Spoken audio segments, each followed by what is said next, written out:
Ce groupe scolaire des années 50 a été le théâtre, entre 2009 et 2011, d'une restructuration et d'une extension mettant en œuvre les principes de qualité environnementale selon une approche architecturale et urbanistique intégrant parfaitement le bâti dans son quartier tout en le situant sur le plan des performances énergétiques au-delà du niveau nécessaire à l'obtention du label Très Haute Performance Énergétique 2005.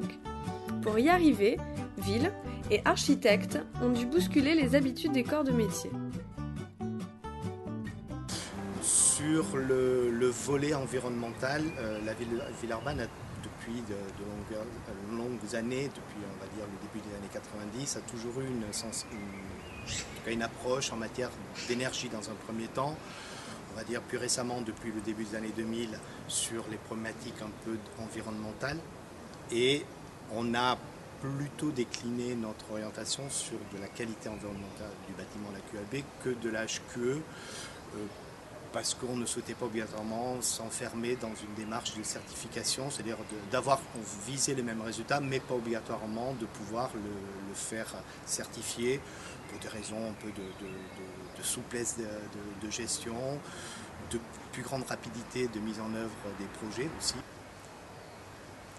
Alors cette extension rénovation est basée sur différents concepts à la fois d'implantation du bâtiment et de compacité, secondés par des dispositions techniques qui permettent de renforcer ces grands principes architecturaux.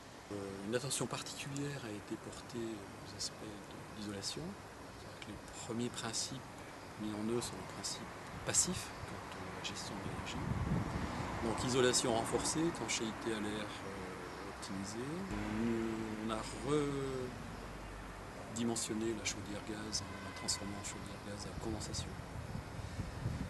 Et le tout est complété par une ventilation naturelle assistée sur la gestion technique du bâtiment qui permet de coupler à la fois le double flux et la ventilation nocturne qui est de plus traversante. Le tout complété par un équipement de photovoltaïque. 128 mètres carrés de panneaux photovoltaïques effectivement, qui viennent se poser sur le shed, qui est en fait sur la toiture orientée sud du shed, pour avoir l'éclairage naturel sur le nord. Et qui assure un rendement intéressant puisque on a l'équivalent de la consommation annuelle, la consommation actuelle de l'école maternelle en éclairage. On est dans une école, il y a un aspect pédagogique, donc c'était intéressant pour le maître d'ouvrage de montrer ce qu'il est possible de faire par rapport à ces problèmes d'utilisation d'énergie renouvelable. Donc il y a un tableau d'affichage qui permet de montrer productivité instantanée et annuelle. Voilà. Et on vient de vérifier qu'on était dans les objectifs, donc c'est plutôt pas mal. L'efficacité énergétique est une priorité à laquelle la filière du bâtiment doit répondre. Plus ceux-ci seront performants, plus les professionnels devront se former pour assurer l'obligation de résultat. Il y a eu effectivement une phase de formation des entreprises, une phase préalable de démarrage des travaux, phase pendant laquelle les entreprises ont été sensibilisées effectivement aux outils à utiliser pour bien traiter l'étanchéité à l'air. Il y a également des tests d'étanchéité à l'air qui ont été réalisés. Et on a pu constater effectivement à travers de ces résultats que les résultats obtenus étaient bons, étaient au-delà de la réglementation de l'époque et qui atteignaient même, j'allais dire, les demandes du BBC, si toutefois on avait dû aller jusqu'au BBC sur la certification BBC.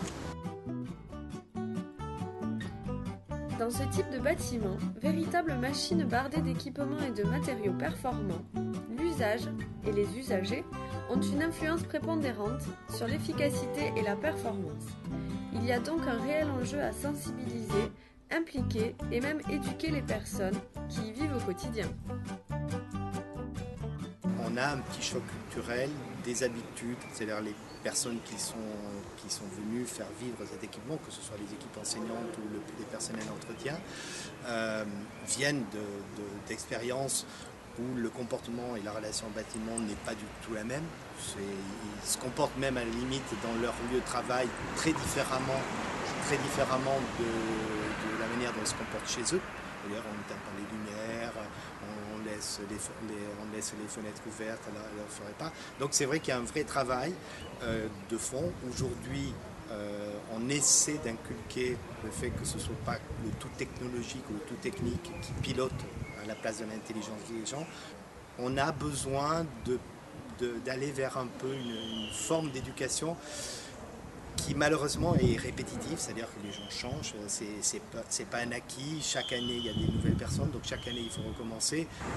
On va demander de plus en plus aux équipes de maîtrise d'œuvre non seulement d'avoir fait leur travail de concepteur, d'avoir produit les documents techniques à la fin de l'opération, mais de produire des documents plus simples d'utilisation, de notice du bon usage du bâtiment, ou alors c'est du bon usage ou de ce qu'il ne faut pas faire, et qu'on puisse donner ces petits livrets, je dirais, aux futurs usagers.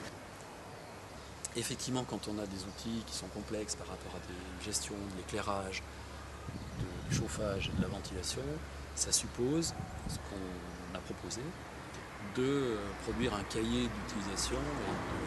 Il faut aussi, comme on a formé les entreprises, il faut former aussi les utilisateurs, au moins les informer, le gestionnaire, donc la ville, et les utilisateurs, de l'intérêt de bonnes pratiques de bâtiments performants pour le bien de la collectivité.